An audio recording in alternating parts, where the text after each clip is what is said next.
पश्चिम बंगाल चुनाव में आए नतीजों ने सबको हैरान कर दिया है। इन नतीजों से सियासी टकराव और बढ़ गया है। हालांकि इन नतीजों ने विपक्ष को एकजुट करने का भी काम किया है। नेता प्रतिपक्ष राहुल गांधी से लेकर तमाम विपक्षी नेता ममता बनर्जी का साथ देते हुए दिखाई दे रहे हैं।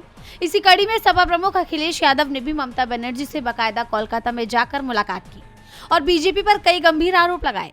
वहीं ममता से मुलाकात के बाद अखिलेश ने जनता के लिए एक चिट्ठी लिखी है, जिसमें उन्होंने साफ कहा है कि पश्चिम बंगाल जाकर चुनाव की महाधांधली और महाबेईमानी के बारे में जानकर ये लगा कि अब बात केवल चुनाव की प्रक्रिया को बचाने की नहीं, बल्कि देश को बचाने की है। अखिलेश ने एक्स पर पोस्ट किया कि देश उन गलत हाथों में चला गया है जो संविधान, लोकतंत्र, किसानों, मजदूरों, कुल मिलाकर पीड़ित पीढ़ी के भविष्य के हक के घोर विरोधी हैं। भाजपाई और उनके मुखबिर संगी साथी आजादी से पहले भी देश के विरोधी थे और आजादी के बाद भी हैं। अब देशवासियों को ये समझना है कि देश की एकता और व्यवस्था को भंग करके कमजोर करने वाले ये लोग किसके एजेंट हैं। स्वदेशी की बात करके विदेशी पैसा लेने वाले ये लोग कौन हैं।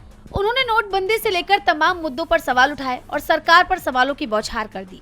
उन्होंने सवाल किया कि कोविड के नाम पर जनता से जमा किए गए चंदे का हिसाब क्यों नहीं दिया जाता, भ्रष्टाचार को बढ़ाकर देश को बर्बाद क्यों किया जा रहा है, ये देश की तरक्की के लिए योजना बनाने वाले योजना आयोग को समाप्त करके देश के विकास को खत्म करने की चाल क्यों चली जा रही है, शिक्षा पर कब्जा करके देश की मानसिक शक्ति को खोखला क्यों किया जा रहा है, राजनीतिक दलों को तोड़कर ये लोग देश की राज व्यवस्था को निस्तेनाबूद करने पर क्यों आमादा हैं।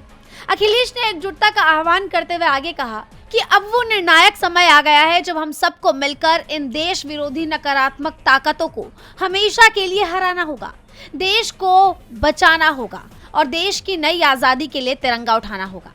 अखिलेश के इन हमलों से बीजेपी बुरी तरह घिरी हुई दिखाई दे रही है। कहा जा रहा है कि जिस तरह बीजेपी के लिए अखिलेश ने तेवर तल्ख किए हैं और ताबड़तोड़ हमले कर रहे हैं, उससे यूपी चुनाव में बीजेपी को बड़ा झटका लग सकता है। डीबी लाइव की रिपोर्ट।